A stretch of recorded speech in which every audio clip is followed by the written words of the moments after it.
বন্ধুরা, ভাবুন তো একবার, প্রায় 2,52,000 মাইল দূর থেকে চাঁদের অন্ধকার পাশ ঘুরে একটি মহাকাশযান ছুটে আসছে পৃথিবীর দিকে।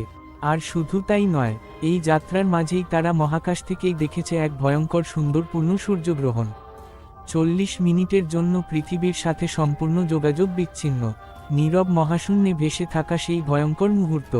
এটাই কি মানব ইতিহাসের নতুন এক অধ্যায়, নাকি ভবিষ্যতের চাঁদে বসবাসের শুরু? আজকের ভিডিওতে জানবেন আর্টেমিস মিশনের সেই রোমাঞ্চকর যাত্রার সব অবিশ্বাস্য তথ্য। তাই বন্ধুরা, ভিডিও সম্পূর্ণ দেখার অনুরোধ রইল। প্রায় 2,52,760 মাইল পথ অতিক্রম করে এবং চাঁদের পাশ দিয়ে ঘুরে পৃথিবীতে ফিরছেন আর্টেমিস 2 মিশনের নভোচারীরা।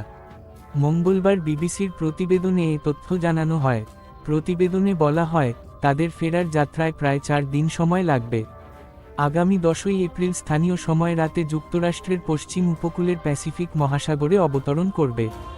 এতে বলা হয়, আর্টেমিস 2 এর নভোচারীরা একটি ঐতিহাসিক চন্দ্র পরিক্রমা সম্পন্ন করেছে এবং তাদের মহাকাশযান থেকে একটি পূর্ণগ্রাস সূর্যগ্রহণ প্রত্যক্ষ করার পর পৃথিবীর উদ্দেশ্যে ফিরে আসছেন।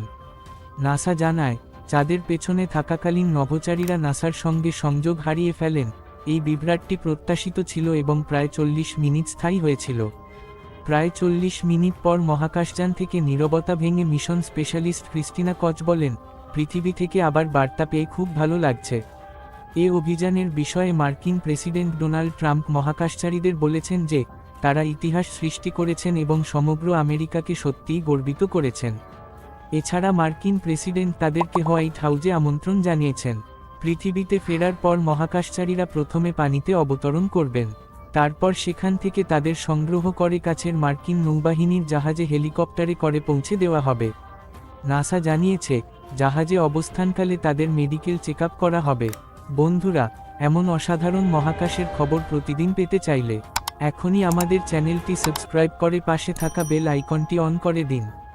কারণ মহাবিশ্বের প্রতিটি রহস্য আমরা আপনাদের সামনে তুলে ধরব, সবচেয়ে সহজ আর আকর্ষণীয়ভাবে।